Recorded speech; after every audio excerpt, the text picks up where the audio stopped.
அனைவருக்கும் வணக்கம். இன்றைக்கி கதைக்குள்ளே போகலாம். ஒரு சாமியார் ஒருத்தர் இருந்தார். அவர்கிட்ட ஒருத்தன் ரொம்ப நேரம் புலம்பிக்கிட்டே இருந்தான். சாமி, எனக்கு விடுதலை கொடுங்க, எப்படியாவது பாவத்துலேருந்து விடுதலை கொடுங்கன்னு சொல்லி புலம்பிக்கிட்டே இருந்தான். சாமியாருக்கு ஒன்றுமே புரியல. என்னப்பா, நானும் பார்த்துட்ருக்கேன், ரொம்ப நேரமாக இங்கே ஏதோ சொல்லிகிட்டே புலம்பிகிட்டே கிடக்குறியே, என்ன விஷயம் அப்படின்னு சொல்லி கேட்குறாரு. சாமி, நான் ரொம்ப நாளாக பாவம் பண்ணிக்கிட்டே இருந்தேன் சாமி. என்னையால் நிறையா பேர் ரொம்ப பாதிக்கப்பட்டுட்டாங்க. நான் வீணாக எல்லார் மேலேயும் வதந்தி போட்டு எல்லாருக்கும் தொல்லை பண்ணிக்கிட்டே இருந்தேன். இப்போ எனக்கு அது என் மனசுக்கு குற்ற உணர்வாக இருக்குது.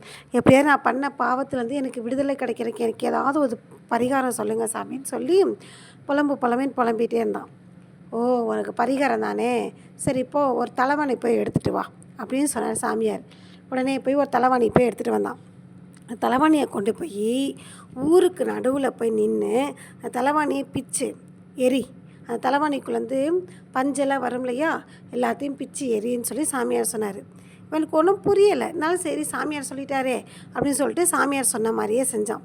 சொல்லிவிட்டு சாமியார்கிட்ட வந்தான். என்னப்பா, என்ன பண்ணிட்டேன் சாமின்னு. சரி, திரும்ப போய் நீ பிச்சு எறிஞ்ச தலைவாணிலேருந்து பஞ்செல்லாம் பறந்து போயிருக்கும் இல்லையா, அந்த பஞ்சு எல்லாத்தையும் பொறுக்கி திரும்ப அந்த தலைவாணிக்குள்ளே வச்சு அடைச்சி கொண்டு வா அப்படின்னு சொல்லி சொன்னார். அவனுக்கு அவ்வளோதான், மயக்கமே வந்துடும் போல இருந்துச்சு. எப்படி சாமியை அடைக்க முடியும்? பஞ்செல்லாம் காற்றுல பறந்து போயிடுச்சு சாமி, நான் எப்படி சாமி போய் தேடுவேன், அது முடியாத விஷயமாச்சே அப்படின்னு சொல்லி சொன்னான். புரியுதா இப்போ? அப்போ நீ பண்ண பாவத்தினால எத்தனை பேர் பாதிக்கப்பட்டிருப்பாங்க, எத்தனை பேர் வாழ்க்கையை இழந்திருப்பாங்க. அதையெல்லாம் உன்னால் திருப்பி கொடுக்க முடியுமா?